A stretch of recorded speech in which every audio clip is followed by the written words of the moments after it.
When I was a kid, one of my mom's famous home remedies was gargling with salt water when we had a sore throat. I could never quite understand, but the worse my sore throat, the worse the salt water stung. She also made us soak our lips in salt water when we had a cold sore. I remember down in the furnace room, the bag of rock salt that always hung around for those times when we made homemade ice cream. And in the pantry, Mom always had a big bag of salt for those times at the end of the summer when she poured the salt over the top of the freshly shredded cabbage to make sauerkraut and put it in the jars of cucumbers with vinegar to make dill pickles. See, in my home, salt was not just for flavoring food. So what do you hear when Jesus tells his disciples they are to be the salt of the earth? What does it mean to be salt? Is it a hard thing? Is it a burden? Is it just one more thing that I have to do to be a good Christian? Well, to start with, I'd like to invite you to let go of all that. Hear the words, first of all, as promise. You are the salt of the earth. Not you should be, or you ought to be, or if you try hard enough, you might be. Jesus says you are. Jesus blesses us with a high view of us and of our capabilities. There is grace at the very opening words of this lesson, and grace at the very heart of this charge. A long time ago, Confucius said, "Become what you should be." Jesus says, "Become what you already are." Jesus wants us to know that we are of use to the world. And don't we know that in our bones? We know that we are born to a higher purpose than just taking care of ourselves. A couple of weeks ago at the annual meeting, when people were asked to sign up for things that they were interested in, one of our young moms wrote on one of the papers, "My family and I are passionate about serving others." That's it.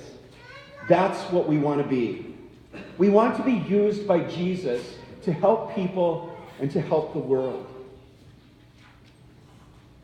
Now, I don't want to get too literal here. Of course, the image of salt is a metaphor. But think for a moment of all the things that salt does. It preserves.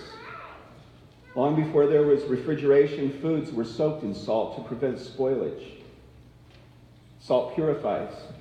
In ancient Israel, salt was rubbed on the skin of a newborn. It was seen as a ritual purification so that this baby was ready for new life. Salt flavors. I know there are some of you that cannot sit down to a meal without shaking the little shaker all over the plate of food. But no matter what salt's ultimate purpose is, to be useful, salt has to penetrate food. That is salt's mission. And that is the mission of the church. We are called to be a salty presence in the world. That means that our Christianity is not just a Sunday morning thing. It's not a poncho we throw over the rest of our lives when we decide we're going to do a service project, or when the neighbor asks us a question about the Bible because she knows we're a member of a church. No, the people of God are the presence of God wherever they are. Church, work, home, school, classroom, grocery store, PTA meeting, soccer field, driving on the Eisenhower, walking in the forest preserve, Skyping with a distant friend. Presence is what we do. It's who we are. We are the penetrating presence of God in the world. I frequently hear laments that the church is not relevant today. Could it be that our lack of relevance has little to do with the songs we sing or the style of our worship? Could it be that we have lost our calling to be who we are? What I see is that the level of anxiety out there in the world is acute. The emotion and the drama have gotten all ramped up. We Americans are sharply divided and becoming increasingly reactionary and fearful. Now listen to those descriptors. Divided, reactionary, fearful. Those are not God's intentions for the world.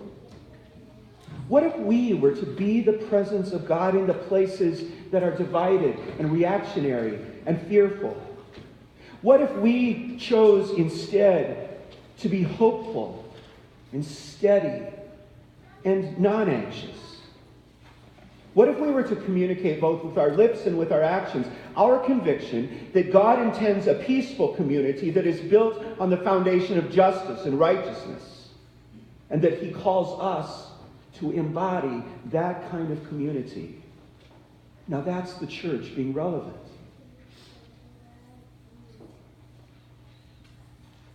Jesus goes on to issue a warning. If salt loses its saltiness, it's of no value, and it ought to be just thrown away. That's a word that is meant to shake us up a little, to scare us, even maybe to terrify us a little. Now let me be clear. We are not challenged to become salt. We already are. It's a gift of our baptism and of Jesus' presence in our lives. What we are challenged, rather, is to become and to stay what God has already made us. There are pressures all around us not to be too Christian. It's okay to be Christian or religious in a comfort food sort of way. But, oh, dear Christians, please do not remind the rest of us that we have an ethical responsibility to the stranger. Please, dear Christians, don't remind the rest of us that fear is a lousy way to live. And, dear Christians, don't remind us that there are larger matters of importance than the personal accumulation of wealth. And dear Christians, do not remind us that we have responsibilities to others in the human community that go beyond members of my own tribe. And don't remind us, dear Christians, that structural racism is a real thing. The world around us would prefer that we keep our religion and our Christianity purely a private matter. That is not Jesus' vision. Jesus' vision is that you are salt of the earth. As Christians in the way of Jesus, we are simply not allowed to relax about what is despicable among us, or what is violent and vicious among us, or what is we, as the presence of Jesus in the community, sometimes we ought to sting a little bit for the community.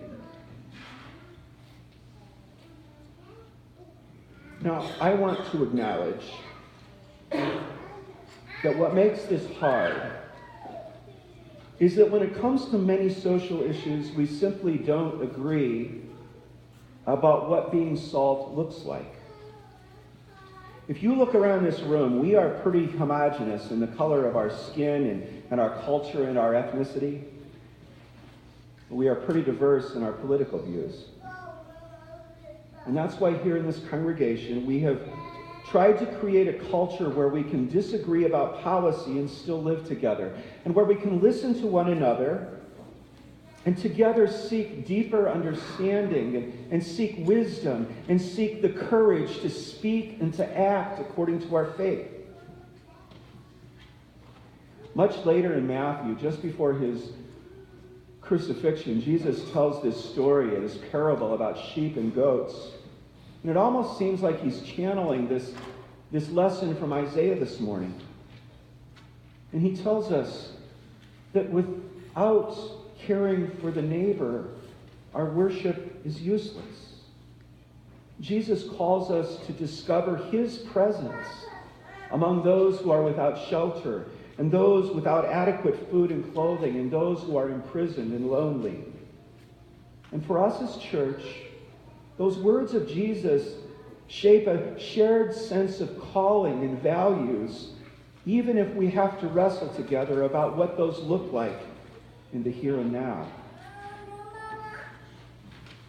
But the one thing we simply cannot disagree about is that the church does not exist for itself, and neither do individual Christians exist for themselves.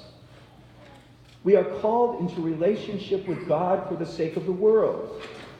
We are blessed, as was Abraham, to be a blessing. There is such a thing as evil in the world, and our calling is to recognize it, renounce it, and actively work against it. And in that work, there will be times to be sensitive and gentle, and there will be times to be loud and insistent and angry.